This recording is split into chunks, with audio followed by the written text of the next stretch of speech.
న్యాయబద్ధంగా ఎన్నికలు జరిగితే టీడీపీకి ఓట్లు వేస్తారనేందుకు పులివెందులు గెలిపే నిదర్శనమన్నారు మంత్రి రాంప్రసాద్ రెడ్డి.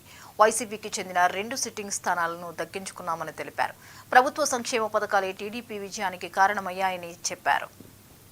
గత 4 పర్యాయాలుగా వైసీపీ పార్టీ రిగ్గింగ్ చేసుకొని దాడులు చేసిన స్థానాలనే ఈరోజు మేము గెలుచుకున్నామంటే ఇక్కడ మాకు పాస్ మార్కులు కాదు, డిస్టింక్షన్ మార్కులతో ఈ రాష్ట్రంలో ప్రజలు చంద్రబాబు నాయుడు గారి కూటమి ప్రభుత్వానికి ఈరోజు ఆహ్వానం ఇచ్చారని తెలియజేసుకుంటున్నా.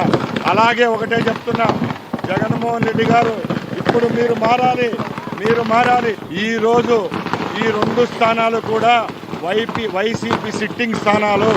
గత 4 పర్యాయాలుగా వైసీపీ పార్టీ రిగ్గింగ్ చేసుకొని దాడులు చేసిన స్థానాలనే ఈరోజు మేము గెలుచుకున్నామంటే ఇక్కడ మాకు పాస్ మార్కులు కాదు, డిస్టింక్షన్ మార్కులతో. పులివెందుల జెడ్పీటీసీ ఉప ఎన్నికల్లో టీడీపీ విజయం ఆ పార్టీ నేత బీటెక్ రవి హర్షం వ్యక్తం చేశారు. జగన్ కు బుద్ధి చెప్పాలనే ప్రజల ఆలోచన, టీడీపీ అమలు చేసిన పథకాలే లతారెడ్డి ఘన విజయం సాధించారని తెలిపారు. తర్వాత ఈ రోజు జరిగిన ఈ ఎలక్షన్, మొన్న జరిగిన ఎలక్షన్ కానీ ఈ రోజు జరిగిన కౌంటింగ్ కానీ చూస్తే ఇది మొత్తంగా ప్రజా విజయం. మొత్తం మా కూటమి సభ్యులంతా, తర్వాత మా జిల్లాలో ఉండే ఎమ్మెల్యేలు, మిగతా వాళ్ళందరూ సమిష్టి కృషి ఇది.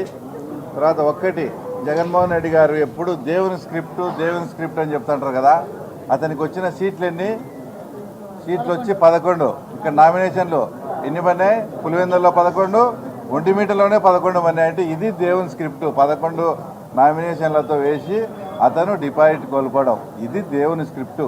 సార్, ఈ 5 ఏళ్లలో మమ్మల్ని సర్వనాశనం చేశాడు. ఎగ్జాంపుల్కు పాడా అని చెప్పేసి 200 నుంచి 250 కోట్ల బిల్లులన్నీ పెండింగ్ పెట్టాడు. ఎలక్షన్ అయిపోయి కౌంటింగ్కి మధ్యలో ఆయనకు అవకాశం ఉంటే 400 కోట్లు మెడికల్ హాస్పిటల్కి వేసినాడు. కానీ మేము కార్యకర్తలంతా ఇట్లా ఇబ్బందులు ఉన్నామంటే మా కార్యకర్తలకు కూడా అతను ఇచ్చి సావలేదు. కాబట్టి మేము మొత్తం అతనికి సహకరిస్తాం.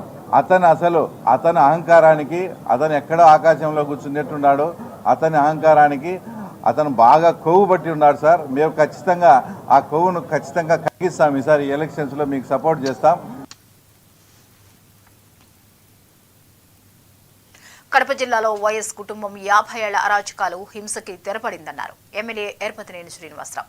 ఇన్నేళ్లుగా ప్రజాస్వామ్యానికి పాతరేసి ఎవరిని ఓటేయనీయకుండా రిగ్గింగ్ చేసి గెలిచారని ఆరోపించారు.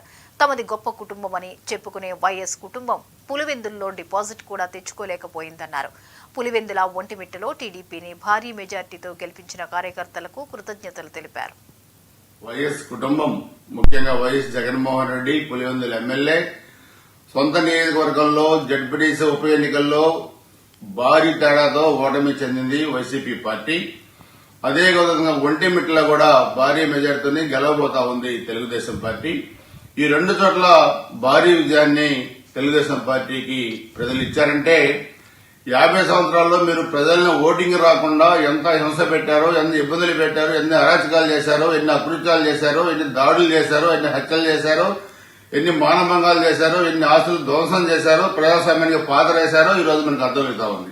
అందుకే జగన్మోహన్ రెడ్డి ఏడుపులు బెడవపులు పెట్టి జాతీయ రాజకీయాల్లో ఒక కీలకమైన భూమిక పోషిస్తున్న చంద్రబాబు నాయుడు గారిని వయసు పెట్టి మాట్లాడటం, అదేవిధంగా ఇష్టారాజ్య శాపనార్థాలు పెట్టడం అంటే ఓటమిని ముందుగా అంగీకరించడమే మిస్టర్ జగన్మోహన్ రెడ్డి. మీ శాపనార్థాలు నిన్ననే ఆంధ్రప్రదేశ్ ప్రజానీకం మొత్తం దేశం మొత్తం కూడా అర్థం చేసుకుంది.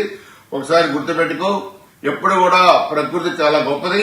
ప్రకృతి నీకు 2024 ఎన్నికల్లోనే గుణపాఠం చెప్పింది. 151 నుంచి 11 స్థానానికి నేను దిగదార్చింది. ఈ ఉప ఎన్నికలు, జడ్పీటీసీ ఉప ఎన్నికలు ప్రజాస్వామ్యానికి ఈరోజు నిలువుట అర్థం. ఈరోజు ప్రజలు అర్థం చేసుకున్నారు. నీకు డిపాజిట్లు కూడా రాకుండా ఓడించారంటే భవిష్యత్తులో నీకు రాజకీయ చంద్రబాబు నాయుడు గారు కాదు చివరి ఎన్నికలు, నీకే చివరి ఎన్నికలు అయిపోయినాయి 2024లో. గుర్తుపెట్టుకోవాలి. అందుకే నిన్న కూడా చెప్పాం, ఒళ్ళు దగ్గర పెట్టుకుని 4 అదుపులో పెట్టుకుని మాట్లాడితే మంచిదని చెప్పుకోవడం ఇంకోసారి జగన్మోహన్ రెడ్డి హెచ్చరిస్తా ఉన్నాం. ప్రజాస్వామ్యవాదులందరికీ కూడా ధన్యవాదాలు, కృతజ్ఞతలు. ముఖ్యంగా ఒంటిమిట్ట ఓటర్లకి, పులివెందుల ఇప్పటివరకు అప్డేట్స్, మరిన్ని అప్డేట్స్ తో మళ్ళీ కలుద్దాం. Keep watching 99 TV.